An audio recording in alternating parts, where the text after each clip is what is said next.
monelli, di scommesse e di bordelli.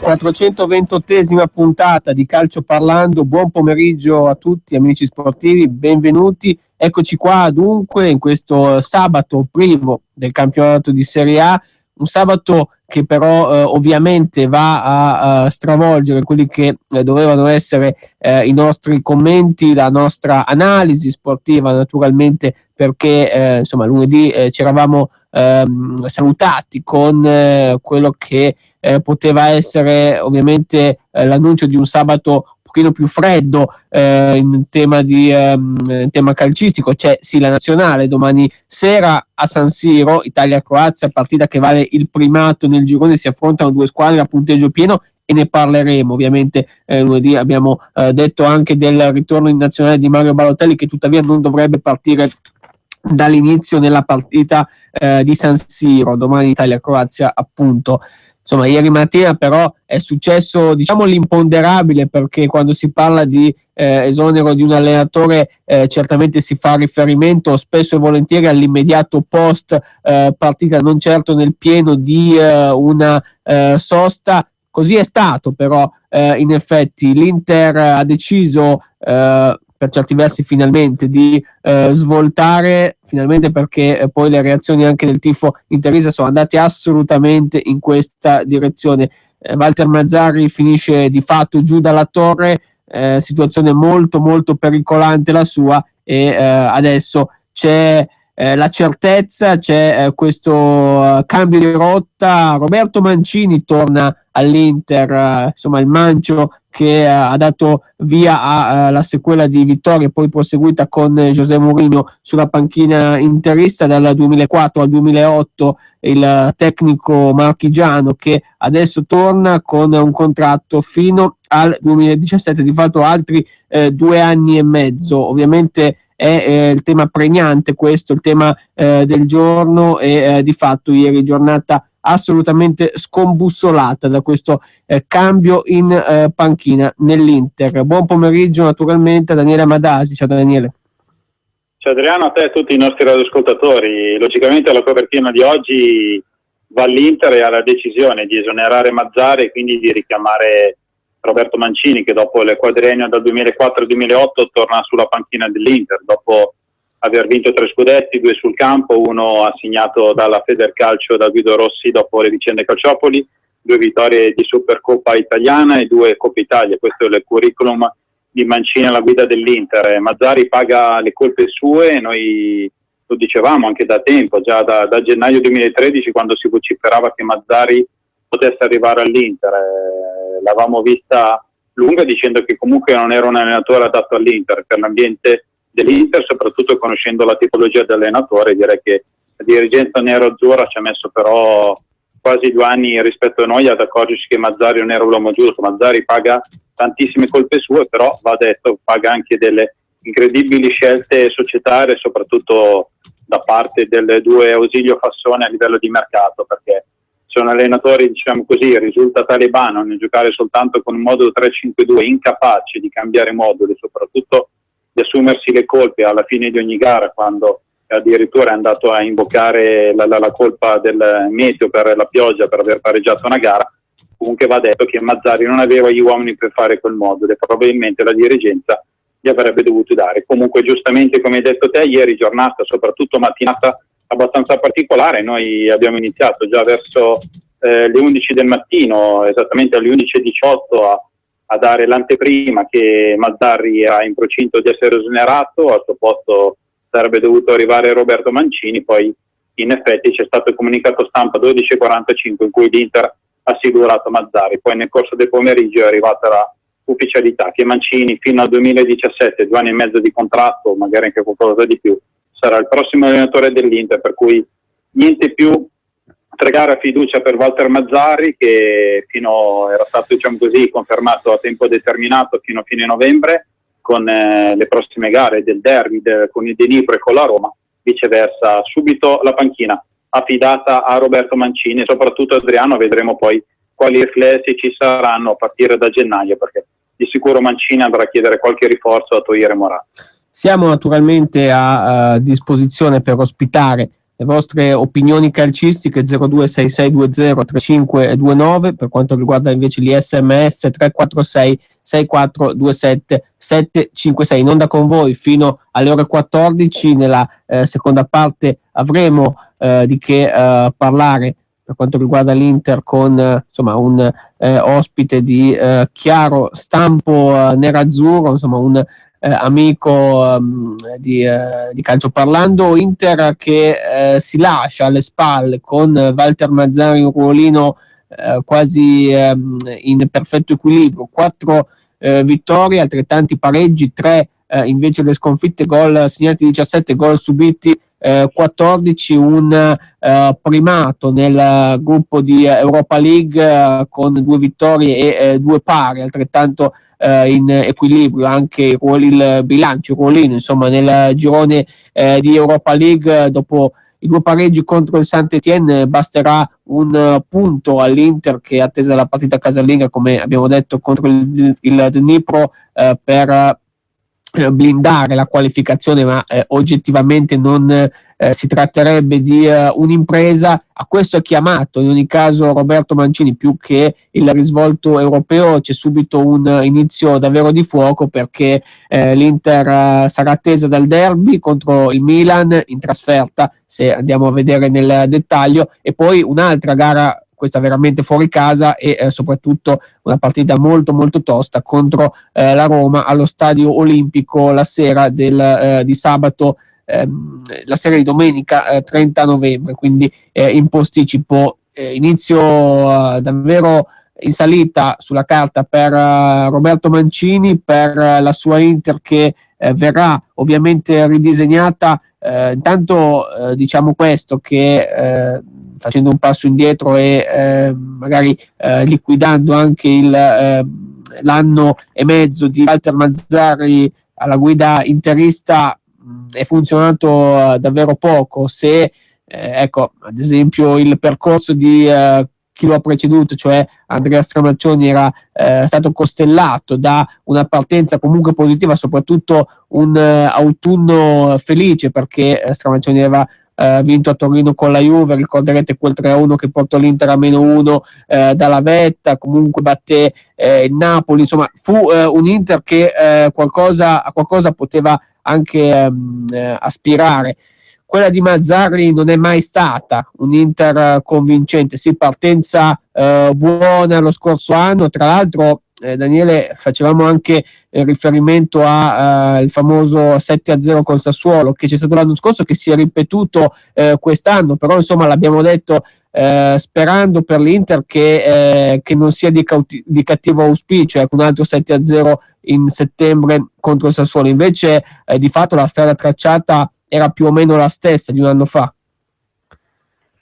Sì, va detto che Mazzarri comunque è stato ingaggiato dall'Inter quando la piazza, diciamo così, non l'ha mai preso in simpatia e non lo gradiva, per cui anche Mazzarri, diciamo così, non era partito col piede giusto. Poi ribadisco, secondo me ci ha messo tantissimo del suo, perché l'anno scorso l'Inter è vero, ha avuto delle gare sfortunate, a volte prendeva i pali, ha avuto qualche decisione arbitrale avversa, però è una squadra che è stata incapace di esprimere un gioco. Soprattutto Mazzarri era ancora ancorato a quello che era riuscito a fare con il Napoli, sfruttando logicamente altri giocatori e anche un ambiente comunque abbastanza diverso. Quindi Mazzarri alla fine ha pagato, cioè, io ero convinto che Mazzarri al massimo potesse arrivare fino a fine anno, poi rimarrà, diciamo così, nel dubbio totale se c'era quella famosa clausola che Mazzarri sarebbe potuto andare via in maniera anticipata a giugno 2015 rispetto al contratto che scade nel 2016, qualora non fosse arrivato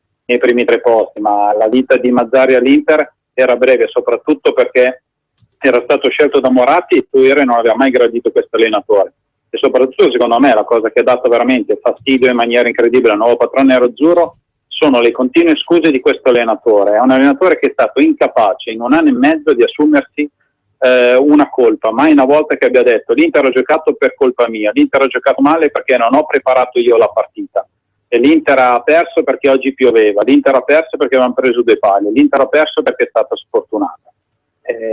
Stiamo parlando di professionisti, non stiamo giocando a Subute o ad altre situazioni, per cui ha dato veramente fastidio questo, soprattutto dopo la sconfitta con il Parma. Ricordiamo che il Parma è ultimo della massima serie, aveva perso 7 partite di fila, nell'ultima giornata ha preso 7 gol a Torino con la Juventus, e quindi vuol dire che il Parma nelle ultime 9 gare ne ha persi 8 e ne ha vinto una sola, e questa l'ha vinta 2-0 contro l'Inter, un Inter che è stata veramente da voto 0 a vista Parma. E soprattutto nell'ultima gara contro l'Hellas Verona, un 2-2 in cui Mazzarri in conferenza stampa ha osato dire che è stata la più bella Inter della stagione, e probabilmente se Medel non avesse preso la prima ammonizione poi magari non sarebbe stato espulso nella seconda, senza ricordare che la prima ammonizione di Medel era più da arancione che da giallo, e la seconda, se Mazzarri non conosce il regolamento, non capisce che il fallo in area volontario con regolamento porta al secondo giallo, quindi all'immediata espulsione. E poi addirittura è stata la barzelletta, il giorno dopo bastava andare a vedere su internet, su Facebook e su Twitter, Mazzarri trasformato in Rain Man, perché ha detto abbiamo perso anche perché a Milano pioveva. E quindi direi che un allenatore che si comporta, dice queste cose, non può allenare un Inter, soprattutto una formazione nerazzurra che punta a tornare in alto. Mancini giustamente avrà una partenza pesantissima, perché in pratica in 8 giorni deve affrontare prima il Milan nel derby, poi il Dnipro in Europa League e poi la Roma, ma soprattutto è un Inter che cercherà di arrivare al terzo posto. Io oggi l'ho scritto anche sul mio profilo Facebook in maniera tranquilla, ho detto che l'Inter finalmente ha un allenatore, però secondo me non ha ancora una squadra adibita per gli obiettivi stagionali, ovvero quel terzo posto che tu hai chiesto. C'è naturalmente stata anche una diciamo così reazione amara da parte del diretto interessato Walter Mazzarri, insomma non ha poi voluto commentare. Tra l'altro si tratta del suo primo esonero in carriera, quindi un punto abbastanza importante in negativo, però ovviamente per lui. Mazzarri, lo leggevamo anche nei commenti del giorno, se lo aspettava, ecco, in ogni caso è stata quasi una liberazione, quasi un sollievo anche per lui questa decisione da parte della società. Stava però di fatto diventando un'agonia, questo è il problema, al di là dei risultati. Parlavamo prima di Inter Verona e del suo snodarsi in maniera pericolosa per l'Inter nel secondo tempo. Io onestamente ero allo stadio domenica. Per l'Inter avrei preferito parlavamo dell'espulsione di Medel, avrei preferito un 2-2 in 11 contro 11 piuttosto che un 2-1, una situazione di vantaggio con l'inferiorità numerica. Secondo me l'Inter sarebbe riuscita a vincerla una partita del genere giocando in parità numerica, e al di là di questo poi sono le sfaccettature che hanno portato anche a un risultato negativo, una beffa, l'ultima di domenica, probabilmente senza la quale Mazzarri forse sarebbe ancora al suo posto, perché poi i risultati anche sotto questo aspetto vanno in qualche maniera a fare la loro parte.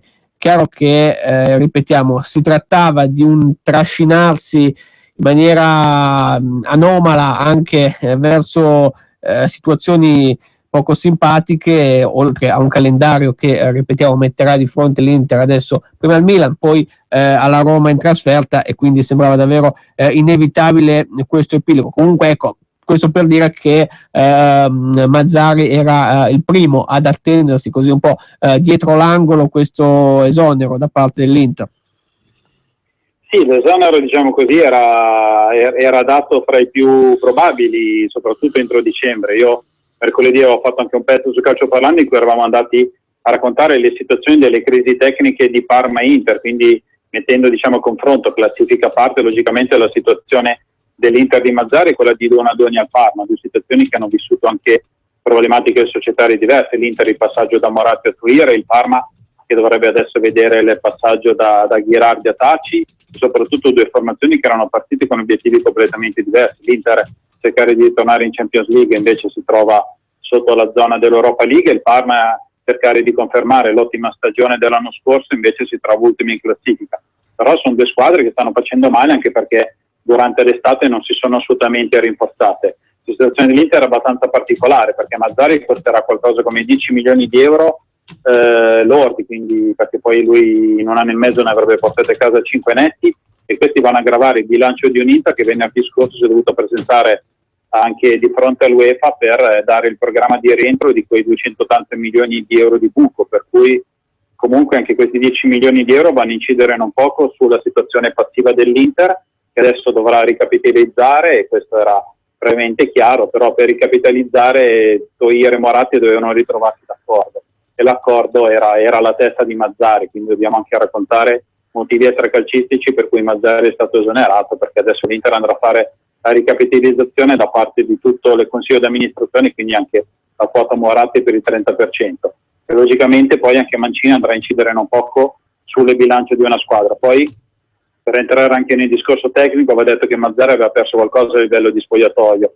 Il litigio che c'è stato nella sostituzione alla fine nei minuti finali di Inter-Hellas Verona, quando è entrato Osvaldo per Icardi, l'hanno vista tutta, e soprattutto una formazione nerazzurra che era andato a comprare un giocatore di livello come Vidic, abituato da 14-16 anni di carriera ad alti livelli a giocare a 4, è un giocatore che naufragava nella difesa 3, per cui adesso Mancini, come oggi titolava la Gazzetta dello Sport, ha scritto Mancio is back, punto al terzo posto e ripartirò dal 4-2-3-1. Direi che l'Inter in questo caso recupera Vidic proprio nella posizione di difensore centrale di una difesa 4. Questo è ottimo.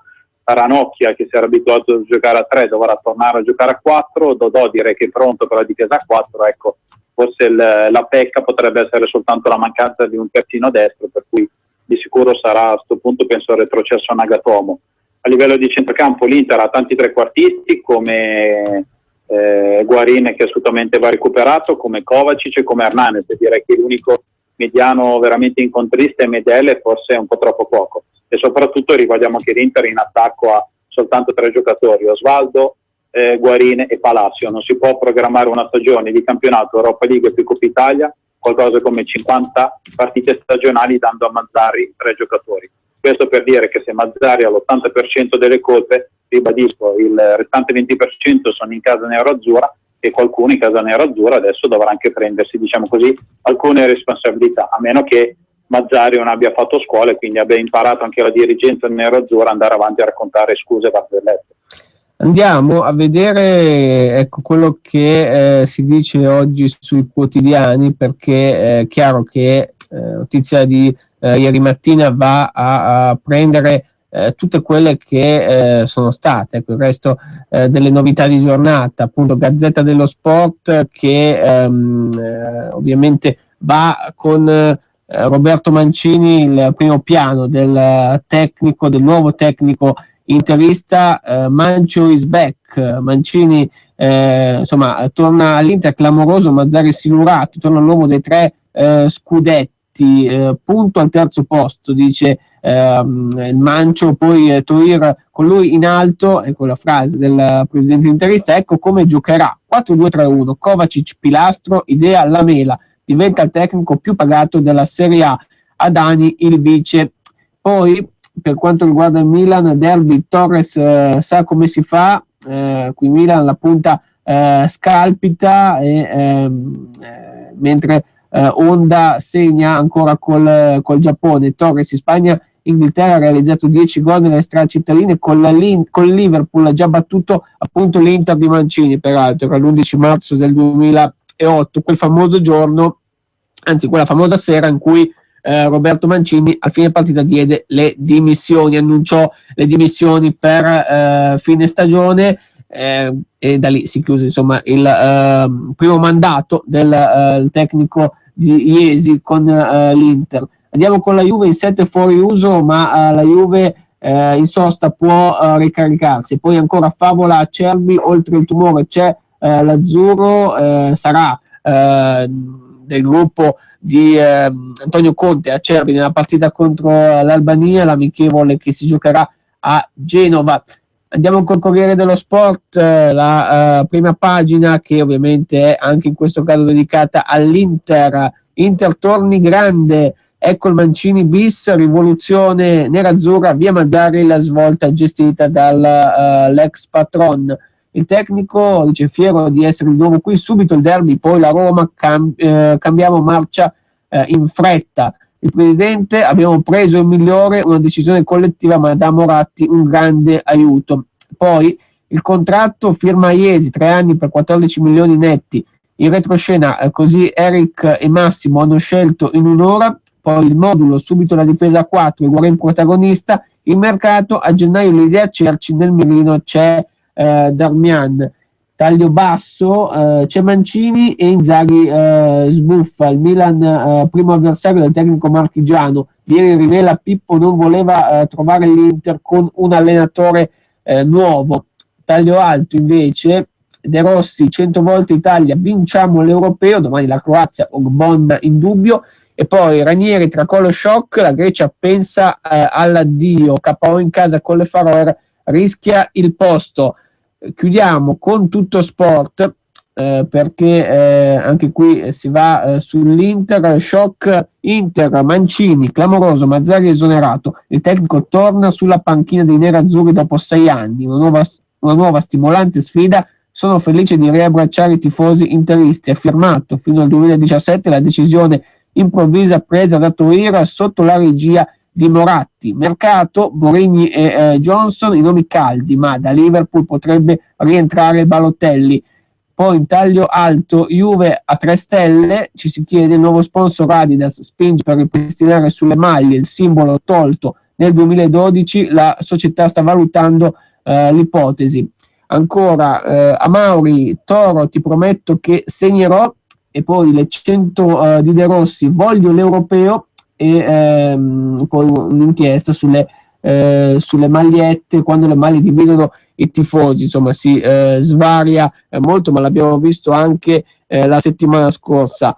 Allora, tra pochissimo, con la seconda parte di Calcio Parlando, andremo ancora una volta di più ad analizzare il momento Inter con Mancini, che peraltro verrà presentato tra pochissimo alle 14 ad Appiano Gentile, prima conferenza stampa, l'insediamento ufficiale dell'allenatore interista. Mancini era già stato all'Inter, ricordiamo, dal 2004 al 2008, 4 anni con ovviamente un inizio in salita, poi la prima vittoria della Coppa Italia appunto nel 2005, quella doppia sfida con la Roma, insomma l'escalation per poi arrivare, e l'abbiamo detto, a quella notte di Inter-Liverpool con le sue dimissioni anticipate. Non finì lì ovviamente la storia di Mancini con l'Inter, perché ci fu lo scudetto conquistato a fine stagione in quel Parma-Inter con doppietta di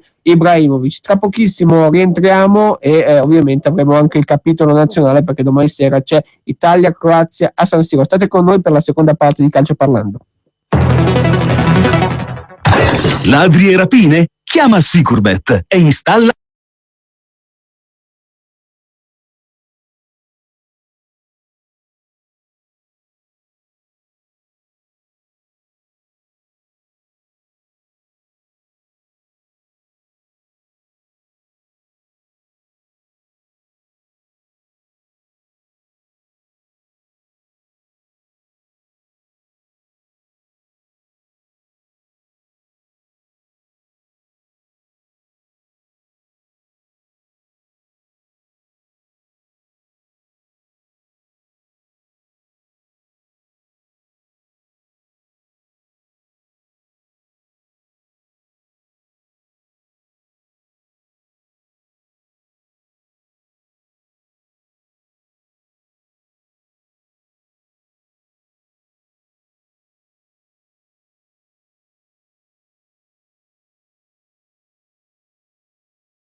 44 22.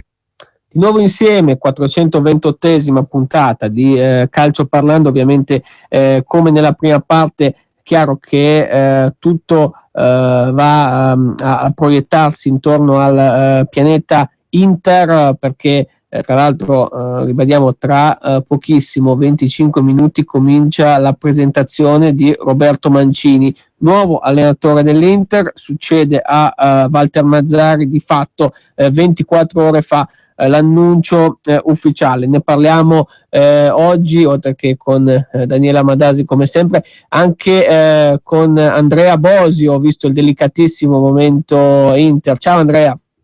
Buongiorno a tutti voi in studio, buongiorno agli amici radioascoltatori. Eccoci, dunque, allora Mancini che insomma, porta con sé quella ventata, se vogliamo, di ottimismo, di pensieri buoni, perché poi si pensa anche a un passato in cui più o meno ha preso l'Inter nella stessa situazione, nella stessa condizione, e poi è andata come sappiamo. Quindi insomma un Mancini che arriva in corso d'opera non può che far ben sperare, credo, Andrea. Ma diciamo di sì, nel senso che, allora, io premetto una cosa: non faccio parte di tutta quella parte di tifoseria che in queste ore, da ieri, circa da 24 ore a questa parte, sta festeggiando parecchio vista l'arrivo di Mancini. Nel senso che io sono contento che arriva Mancini, che è arrivato Mancini, che è tornato anzi Mancini, è sicuramente testimone di un periodo importante, recente della nostra Inter.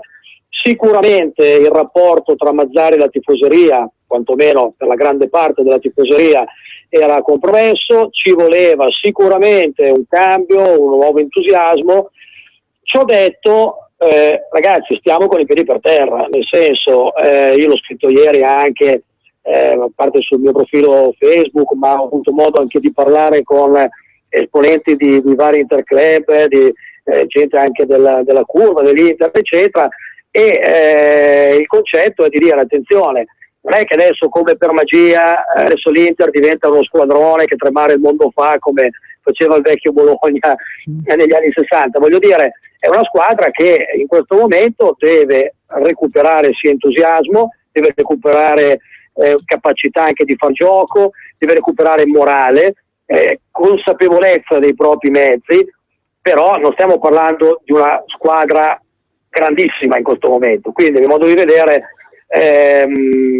insomma, vediamo quello che riuscirà a fare Mancini, vediamo la costruzione, vediamo il lavoro che apporterà a questo gruppo. Del resto, tu che ben sai, Adriano, io seguo l'Inter da tantissimi anni, oltre che da giornalista, ma prima soprattutto da tifoso. Troppe volte l'Inter ha cambiato allenatore in corso d'opera e 9 volte su 10 abbiamo sempre visto praticamente che nelle prime partite le cose andavano meglio, c'era sicuramente entusiasmo, c'era voglia di fare. E qua permetto, apro e chiudo una parentesi veloce, visto che la prossima gara ufficiale è contro il Milan, essendo il derby, diciamo che la cosa non può che farmi piacere, però a lungo andare i valori inevitabilmente vengono a galla. E allora se a gennaio il presidente non deciderà di fare delle operazioni intelligenti, mirate, studiate bene assieme anche al nuovo allenatore, non è che le cose come per incanto cambieranno radicalmente. Quindi dico, bene, siamo contenti, siamo felici, anche se poi io personalmente ho visto in questi giorni, in queste settimane, troppa cattiveria, troppa animosità nei confronti comunque di Mazzarri. Bastava aprire qualsiasi social network, entrare in contatto con qualsiasi tifoso, eccezione fatta della curva, che secondo me in maniera veramente molto equilibrata e molto intelligente ha portato avanti un modo di approcciarsi ai problemi dell'Inter molto molto positivo. Ma diciamo che il tifoso medio, quello diciamo che non è propriamente un ultra o comunque un uomo da curva, secondo me ha un po' esagerato nei confronti di Mazzarri. Secondo me Mazzarri certo poteva rappresentare un problema, non si era probabilmente ambientato bene con il mondo Inter, però avrei preferito una società che alla fine della scorsa stagione avesse preso una decisione importante, avesse detto: va bene Mazzarri, abbiamo capito che lei non è l'allenatore dell'Inter, ma il cambio la prima settimana di novembre non mi piace proprio anche come impostazione di una certa progettualità, inevitabilmente è venuta meno in questa fase. Anche perché tu parlavi giustamente adesso di questo accanimento contro Mazzarri. Viene da pensare se, tra l'altro parliamo anche di un personaggio che nell'epoca Toir, diciamo in questo anno, è saltato, cioè Marco Branca. Ecco, se con Marco Branca ci si è così scagliati in questo modo, dimenticandosi che comunque in tutto il ciclo di vittorie, triplete, soprattutto c'era lui a gestire il mercato, chissà cosa può essere detto ed è stato detto contro Mazzarri. A me viene da pensare in questo. Assolutamente, hai sottolineato un aspetto importante. Branca ha commesso tanti errori, però purtroppo ci sono delle mode, no? Ci sono delle mode e purtroppo magari certi tifosi che magari non vogliono o non hanno tempo per addentrarsi, no? Dentro tutti i vari particolari, no? Della gestione della società, della quotidianità della società, si fanno trascinare da certe mode, da certi ragionamenti di pancia. Invece, insomma, bisognerebbe guardare a 360 gradi quanto uno può aver dato a una determinata società, a un determinato ambiente, cercando anche di avere rispetto nei confronti della persona. Ribadisco, io ho letto, ho sentito, ho visto veramente, secondo me, troppe cattiverie nei confronti di una persona che comunque non ha in mano, adesso diciamocelo chiaramente, non aveva in mano uno squadrone. Quest'anno comunque in questo momento era prima in Europa League, è vero, ha perso in casa 4-1 col Cagliari, ha fatto dei passaggi negativi pazzeschi, ma vogliamo dire che era tutta colpa di Mazzarri?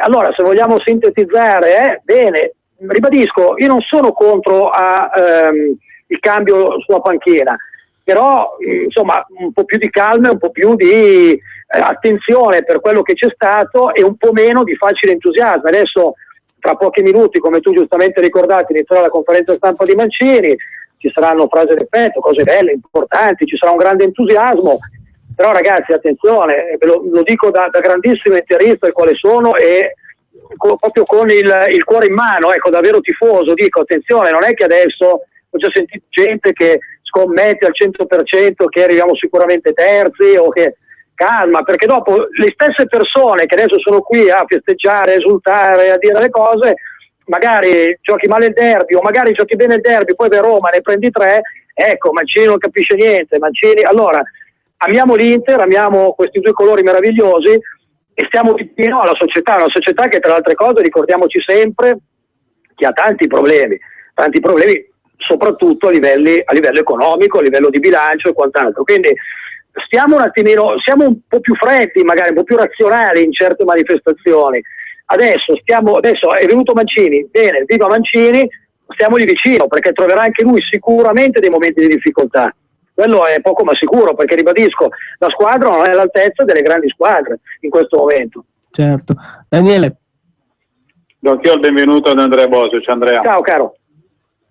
Senti, io non avevo visto, adesso mentre tu parlavi sono andato anche a vedere un po' i tuoi iscritti su Facebook e alla fine ho trovato qualche cosa di similare, perché io ieri avevo scritto l'Inter da domani avrà un allenatore, peccato che non abbia una vera squadra per gli obiettivi prefissati inizio stagione, perché secondo me l'errore base è stato che l'Inter quest'anno si era alzato l'asticella al terzo posto, però le operazioni di mercato non erano tali e soprattutto secondo me Mazzarri, lo ribadisco, è andato a pagare colpe sue enormi per il semplice fatto che lui si è sempre troppo fissato con questo modulo, non avendo i giocatori per fare quel modulo, quindi l'errore principale secondo me di Mazzarri è stato quello che alla lungo, a breve o in maniera improvvisa ieri l'ha portato comunque all'esonero.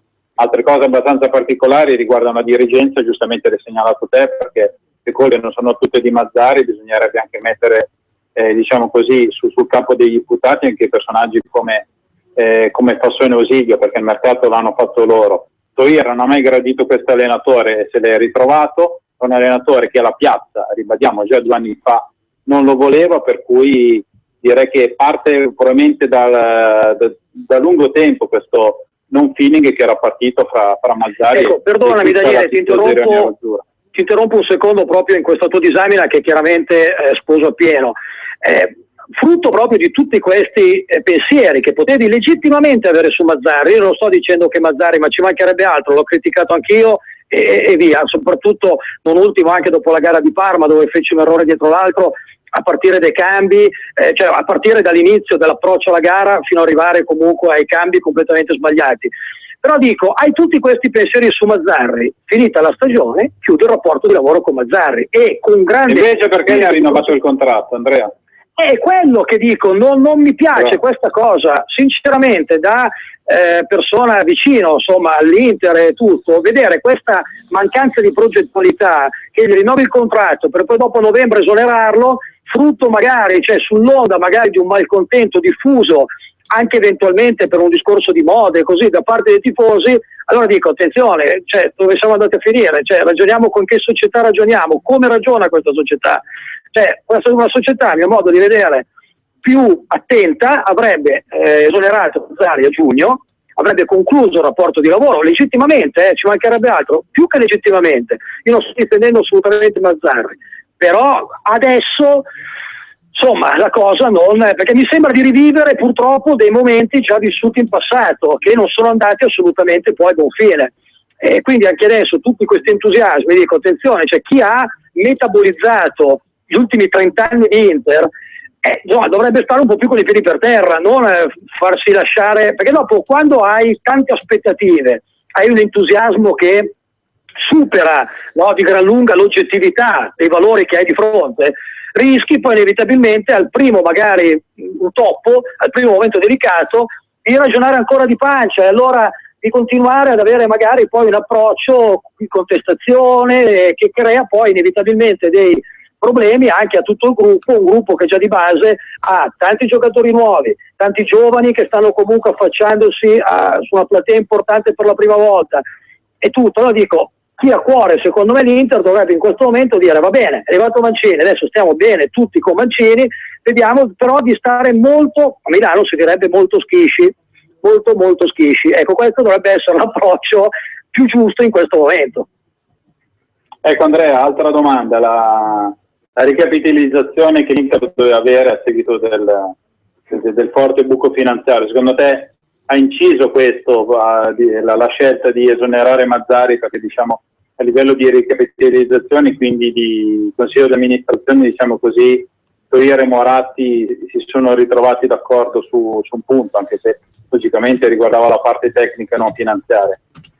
Sì, è comunque un giochetto che a bilancio costerà 35 milioni di euro questa operazione, perché Mancini andrà a guadagnare nei prossimi 2 anni e mezzo qualcosa come 13-14 milioni netti, che con tutti i contributi del caso, le tasse eccetera, bene o male si raddoppiano, e in più ci sono da dare svariati milioni di euro ancora a Mazzarri, quindi insomma anche questo non è un aspetto così tanto positivo, soprattutto per una società che nell'occhio del ciclone, soprattutto per quanto riguarda appunto la faccenda del fattore finanziario, è una società che oggettivamente ha dei problemi di bilancio, quindi si è appesantita ulteriormente sotto il profilo economico. Insomma, secondo me in questo momento, guarda, l'ha detto bene Adriano proprio all'inizio, ha detto nella mia presentazione, no? Che ha detto in questo momento così delicato, ed è vero, è un momento estremamente delicato per l'Inter questo, perché questi mesi da qui a fine anno, a mio modo di vedere, diranno moltissimo sul futuro dell'Inter, sul futuro diciamo dei prossimi 3-4 anni. Dobbiamo vedere le eventuali sanzioni, se ci saranno comunque con l'UEFA, dobbiamo vedere che posizione in classifica riuscirà ad arrivare l'Inter, dobbiamo vedere se a gennaio, nonostante i problemi, Toir riesca in qualche maniera ad acquistare qualcuno per cercare di dare più credibilità e più peso a una rosa che in questo momento è da quarto, quinto, sesto posto obiettivamente, è inutile negarlo, cioè in questo momento Juve, Roma, Napoli sono superiori all'Inter, se tutto va come deve andare, che non ci sono squalifiche importanti, infortuni o cose del genere, l'Inter al massimo può ambire al quarto posto, ma frutto anche magari anche degli infortuni della Fiorentina, perché probabilmente la Fiorentina al completo in questo momento è anche superiore all'Inter a livello di rosa. Poi è chiaro, con tutti i giocatori infortunati importanti che ha, è chiaro che diventa più a livello, però l'Inter è quella, cioè l'Inter secondo me è una squadra che può arrivare dal quarto al sesto, settimo posto, e bene o male la posizione in classifica lo rispecchia, 2 punti in più, 2 punti in meno, bene o male siamo lì.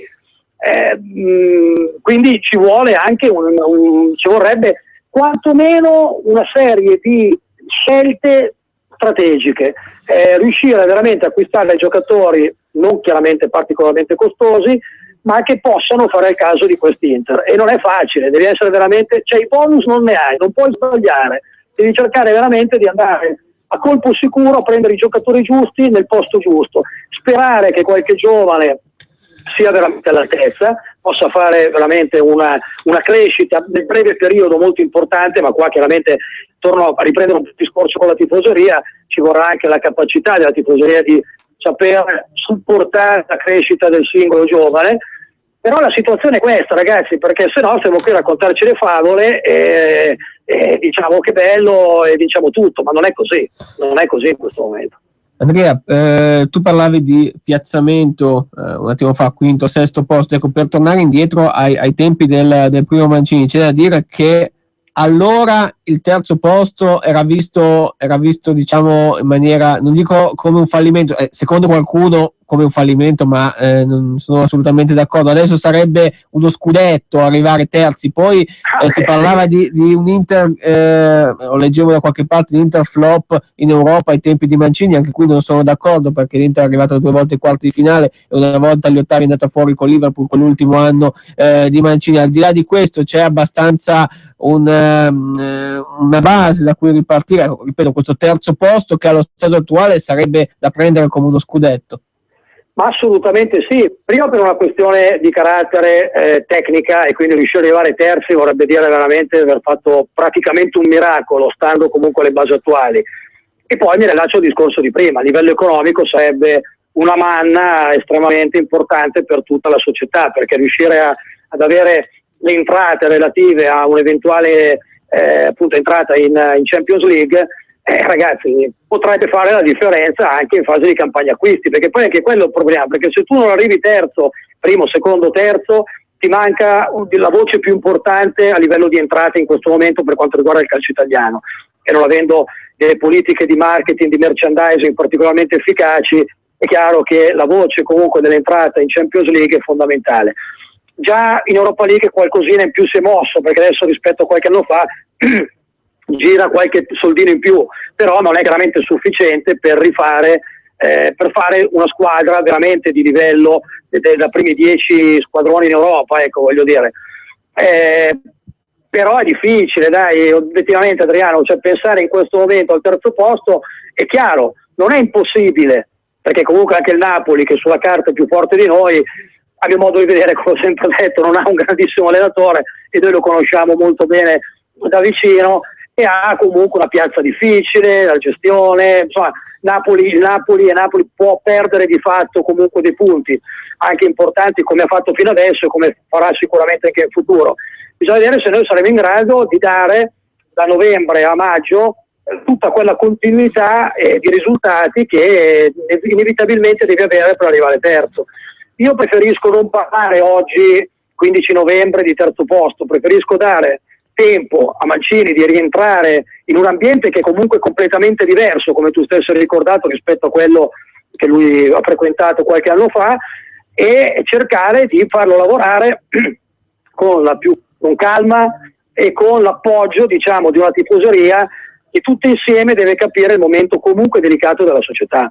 Certo, tra l'altro diciamo che ecco, per l'Inter arrivare terzi in questo momento sarebbe appunto come per il Napoli vincere lo scudetto, ecco, diciamola, mettiamola un po' così, sarebbe un'impresa, un'utopia, una chimera, certamente. Poi insomma ci sono ancora un girone e mezzo praticamente o quasi per cercare di sovvertire il tutto con Roberto Mancini di nuovo alla guida dell'Inter. Andrea, noi ti ringraziamo per essere stato con noi, naturalmente alla prossima. A questo punto buon proseguimento. Assolutamente sì, e mi auguro di poterci, che magari ci riusciamo a risentire in un momento magari bello, importante, sereno, come sono stati tanti anni nel recente passato. Certo. Un abbraccio a tutti, buona giornata e buona continuazione. Grazie dunque ad Andrea Bosio, sempre un piacere sentirlo. Daniele, dobbiamo per forza di cose chiudere qui il capitolo Inter, perché è chiaro che c'è anche tutto il resto, una nazionale di Antonio Conte che gioca domani sera, Italia-Croazia, sarà partita per il primo posto, 3 invece sono le gare che hanno vinto entrambe le nazionali, sia l'Italia sia la Croazia, comandano il gruppo a punteggio pieno, il gruppo H con 9 punti, c'è la Norvegia a 6, la Bulgaria a 3, Malta e Azerbaijan a 0. C'è anche la notizia di questa mattina legata a un allenatore italiano, Claudio Ranieri, che è stato esonerato dalla Grecia. Lui guidava fino appunto a ieri sera la nazionale ellenica, che ieri ha perso anche contro le Faroe in casa 1-0, nessuna vittoria, adesso ultimo posto nel girone, quindi flop anche per Ranieri. E poi appunto c'è questa partita che peraltro ci apprestiamo a vivere domani sera tra Italia e Croazia qui a San Siro. Sì, un passo soltanto indietro rispetto a quello che ha detto Andrea Bosa, soprattutto a livello di budget Champions League, considerando che la Juventus ha registrato un passivo di 28 milioni di euro, ed è il motivo per cui la Juventus non può permettersi quest'anno di non passare il turno di Champions League, perché arrivando agli ottavi di finale andrebbe a guadagnare 30 milioni di euro, quindi andrebbe a coprire il proprio buco. E viceversa la Juventus avrebbe un buco pesante e poi rischierebbe magari delle sanzioni a livello di fair play come quelle che stanno andando incontro Inter e Roma. Questo anche per dare aspetti economici di quanto è importante la Champions League. Per quello che riguarda la nazionale italiana, domani sera alle 20:30 a San Siro, quindi avremo questa gara fra Italia e Croazia, sono previsti 50.000 spettatori, 6.000 verranno dalla Croazia e poi ci saranno anche 8.000 bambini delle scuole calcio Lombardia che entreranno gratuitamente allo stadio, per cui San Siro inizia comunque ad avere una buona vetrina, considerando poi penso il tutto esaurito del derby di domenica prossima fra Milan e Inter. L'unico dubbio riguarda la situazione di Ogbonna, se sarà recuperato o meno, perché in caso, diciamo così, di forfait di Ogbonna la difesa 3 dovrebbe vedere la retrocessione di Ranocchia in difesa assieme a Chiellini, poi a centrocampo dovrebbe entrare Pasquale insieme a De Sciglio sugli esterni, a centrocampo Candreva, De Rossi e Marchisio, in fase offensiva Zaza e Immobile. Viceversa, se Ogbonna dovesse giocare, quindi difesa 3 con Ogbonna, Ranocchi, Chiellini, Darmian invece risalirebbe al centrocampo facendo l'esterno insieme a De Sciglio. Per quello che riguarda Ranieri, diciamo così, fa parte di un fallimento tecnico di un allenatore che ha fatto malissimo nell'ultimo periodo, alla Juventus aveva fatto male, aveva fatto malissimo all'Inter, ha fatto malissimo al Monaco e adesso è fallito anche come allenatore della Grecia, per cui vedremo quali altre squadre daranno eventualmente una possibile chance a Ranieri, oppure se appenderà le idee di allenare. Altro allenatore che sta andando malissimo invece è Cesare Prandelli, che dopo il fallimento con la nazionale italiana sta facendo veramente malissimo col Galatasaray. Questo anche per dire magari diciamo così, le scelte non proprio azzeccate di alcuni allenatori che all'estero non stanno trovando fortuna a livello tecnico ma soltanto a livello economico, perché pur rimanendo senza magari panchina si trovano comunque con conti milionari sui propri conti correnti in banca. Diciamo anche, a proposito di allenatori italiani all'estero, De Biasi, tecnico dell'Albania, ieri 1-1 in Francia nell'amichevole prestigiosa. Ricordiamo che la Francia è esentata dalle qualificazioni del campionato europeo perché sarà squadra ospitante, e insomma un pareggio che è sicuramente buon risultato per l'Albania, per De Biasi, dopo che tra l'altro la nazionale albanese era stata al centro delle polemiche per la partita contro la Serbia. Ieri tra l'altro per questo motivo la Serbia ha giocato a porte chiuse, ha perso in casa contro la Danimarca 3-1. Altro ha detto la serata ieri il Portogallo di misura sull'Armenia 1-0 e poi ancora la Germania facile 4-0 sulla Gibilterra. Oggi Austria-Russia, tra le altre partite ecco Fabio Capello, quindi tutta da seguire anche la partita, l'impegno della squadra russa, allenatore altro tecnico naturalmente in bilico. Poi c'è Inghilterra-Slovenia, ci sarà Montenegro-Svezia, in serata Spagna-Bielorussia e poi per quanto riguarda la Serie B si comincia alle 18 con Carpi Cittadella, gli emiliani squadra capolista del campionato insieme al Frosinone. Poi Bologna-Brescia alle 20:30, domani si prosegue alle 15 con tra le altre partite appunto Frosinone che va a Pescara e insomma Bari va a Crotone, e poi rinviata Entella Modena, ufficiale perché il maltempo ha fatto dei danni ingenti e continua a farli purtroppo in Liguria. Sì, infatti anche a livello di Lega Pro segnaliamo che la gara fra Savona e San Marino è stata dominata, quindi logicamente ci sono altre priorità e speriamo che la Liguria possa rialzarsi veramente da queste incredibili situazioni che stanno vedendo ogni paese allagato e soprattutto subire, oltre che dei danni economici, anche delle perdite a livello di vita, per cui siamo tutti vicini alle popolazioni alluvionate colpite in questo novembre che veramente sta facendo danni. Per quello che riguarda invece l'aspetto sportivo, è giusto ricordare che oggi logicamente abbiamo sconvolto il nostro palinsesto parlando dell'Inter, viceversa la Serie B ritornerà protagonista, perché lunedì, oltre che andare ad analizzare quanto fatto dall'Italia nella sfida di Milano contro la Croazia, logicamente andremo a commentare l'ultimo turno del campionato cadetto che si prende il palcoscenico giocando fra sabato e domenica, perché appunto la massima serie è ferma in questi 2 giorni. Ci fermiamo, anche noi ci fermiamo qui con quello che ovviamente sono tutti i commenti di stampo calcistico. Torneremo appunto lunedì 17 novembre ore 15:30 sempre su queste frequenze per la 429esima puntata di Calcio Parlando, per cui Daniele il resto è tutto anche sul web per quanto riguarda le nostre pagine, i nostri riferimenti. Assolutamente, articoli di approfondimento www.calcioparlando.com, mentre tutte le notizie dalle 8 del mattino fino alle 24 di sera le trovate su Facebook, Calcio Parlando RPL, e poi anche su Facebook sulla nostra pagina fan calcioparlando.com. Viceversa, se avete Twitter, collegatevi Calcio Parlando, troverete quindi tutti i resoconti delle fine settimana calcistico e non solo. Grazie per essere stati con noi, un saluto in regia anche a Roberto Colombo, buon proseguimento a tutti da Adriano Ancona. Avete ascoltato Calcio Parlando. Buongiorno, sono Martin Casogiovanni, pilone della nazionale italiana del rugby e vorrei un furgone Peugeot. Sì, ne abbiamo